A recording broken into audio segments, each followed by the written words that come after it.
கர்ணன் குந்தியின் முதல் மகனாக சூரிய தேவனால் பிறந்தார். ஆனால் குந்தி அவனை தத்தெடுத்தவர்களிடம் விட்டுவிட்டு தனது மரியாதைக்காக மறைத்துவிட்டார். குழந்தை பருவத்தில் தானியாகிய கர்ணன் தன்னுடைய பிறப்பை அறியாமல் வளர்ந்தார். இளமையில் குரு பரசுராமரிடம் வில் கற்றுக்கொண்டார். ஆனால் அவரது சமூக நிலையை அறிந்த பரசுராமர் கர்ணனை சாபமிட்டார். அவனது மிக முக்கியமான தருணத்தில் வில் ஏய்க்க முடியாது என்று. கர்ணன் துரியோதனனின் மிக நெருக்கமான நண்பனாகவும் ஆதரவாளராகவும் இருந்தார்.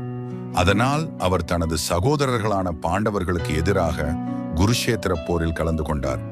போரின் போதுதான் குந்தி அவருடைய தாயாக இருப்பதை அறிந்தாலும் கர்ணன் தன்னுடைய நெறியையும் தியாகத்தையும் மாறாமல் துரியோதனனின் சித்தத்தை நிறைவேற்றினார். இந்த கதை கர்ணனின் தியாகத்தை, உண்மைக்கான போராட்டத்தை மற்றும் தன்னலம் பாராமல் நடத்திய போராட்டத்தை பிரதிபலிக்கிறது. இந்த மாதிரி நிறைய வீடியோஸ் வேணும்னா டைம் பாஸ் யோகியை சப்ஸ்கிரைப் பண்ணுங்க, லைக் பண்ணுங்க.